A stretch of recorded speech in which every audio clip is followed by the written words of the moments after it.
Hi friends, welcome back to my ఇంటి రుచులు. ఈరోజు వీడియోలో మీకు ఒక స్పెషల్ రెసిపీ చూపించబోతున్నాను. అదే అరిటాకులో చికెన్ కబాబ్ ఎలా చేయాలో చూపిస్తాను. ముందుగా 1 కేజీ చికెన్ తీసుకుని బాగా వాష్ చేసి 1 స్పూన్ సాల్ట్, నిమ్మరసం వేసి బాగా కలుపుకోవాలి.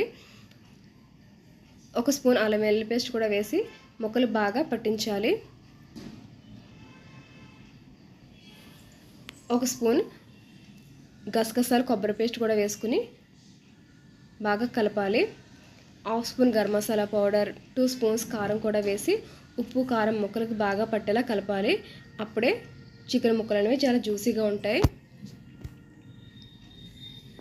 మనం వేసుకునే ఇంగ్రీడియంట్స్ అన్నీ ఇలా ముక్కలకి పట్టించుకునేటప్పుడే వేసేసుకోవాలి. ఎందుకంటే అరటాకులో ప్యాక్ చేస్తాం కాబట్టి మళ్ళీ ఏమీ వేయాల్సిన అవసరం ఉండదు. 1 స్పూన్ ఆయిల్ వేస్తే సరిపోతుంది. చికెన్ కబాబ్కి ఎక్కువ ఆయిల్ కూడా వేయనవసరం లేదు. ఇలా అన్నిటిని కలిపేసుకుని 1 గంట పాటు పక్కన పెట్టుకోవాలి మ్యాగ్నేట్ చేసుకోవడానికి. అప్పుడు ఉప్పు కారం అనేది ముక్కలకు బాగా పడుతుంది. ఇందులో 4-5 పచ్చిమిరపకాయలు వేసుకోవాలి. కొంచెం కరివేపాకు, కొత్తిమీర, పుదీనా కూడా వేసుకుని బాగా కలిపేసుకోవాలి. ఇలా కలిపిన ముక్కల్ని 1 గంట పాటు పక్కన పెట్టుకుంటే మ్యాగ్నేట్ చేసుకోవాలి. ఇప్పుడు ఒక అరటాకు తీసుకుని 1 స్పూన్ ఆయిల్ వేసి ఆకంతా ఆయిల్ స్ప్రెడ్ చేసుకోవాలి. మనం గంట పాటు మ్యాగ్నేట్ చేసుకున్న చికెన్ ముక్కల్ని అన్నీ ఒకే చోట కాకుండా కొంచెం స్ప్రెడ్ చేసుకుంటూ వేసుకోవాలి. అప్పుడే చికెన్ అనేది బాగా కుక్ అవుతుంది.